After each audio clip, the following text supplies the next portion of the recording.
ang on-the-spot na tugon at aksyon sa inyong mga sumbong at hinaing. #palatawag. Via phone call po ulit tungkol naman po sa child custody alias Mimi ng Cainta Rizal. Ito po ang kanyang salaysay. Nasa linya natin si alias Mimi. Yes po. At ang Pau lawyer natin. Si Naku, Attorney Ana suki na pati. natin Naku, si Attorney mabenta. Ana Gregorio. Attorney Ana, nandiyan ka ba? Okay Ayan. po. Magandang araw. Teka, wala si Attorney Ana. Yes po, Chief. Ayan. Yes, Ah, wow. Ayan, suki ka namin ngayong araw na. Maganda pala si Attorney Ana.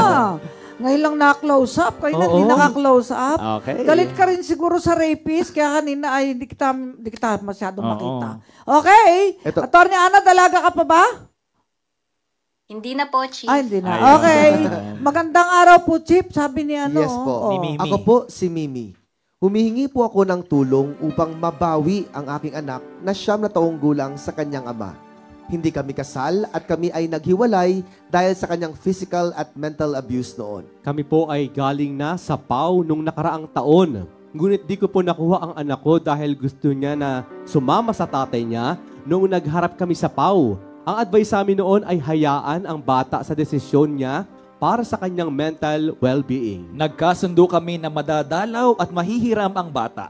Ngunit noong mga unang mga pagkakataon ay gusto niya na kasama siya tuwing lalabas kami. Sa ngayon, nahihiram ko na ang anak ko na kaming dalawa lang ang lumalabas at nabanggit din po ng anak ko sa akin na kaya daw po niya nasabi dati na sa ama niya siya sasama dahil nasabihan daw po siya ng kanyang ama na siya ang piliin at sa kanya sumama. Sabi po sa akin ng anak ko na gusto na po daw niya sumama sa akin ngayon. Sana po ay matulungan niyo po ako na makuha siya. Maraming salamat po. Okay, Mimi. Hello, Ma'am Hello, Mimi. Mimi. Hello po, attorney. Kayo Hello ba po. ay kasal? Hindi po kami kasal, attorney. Ay nako, balik ka sa Pau. Sa iyo dapat custody ng anak mo. Oo.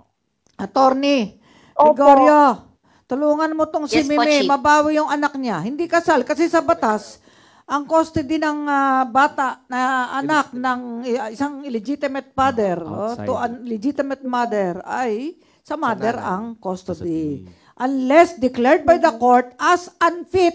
Okay, hindi naman eh. Okay, Attorney Ana, bigay namin number sa ni Mimi. Mukhang kliyente niyo dati ito.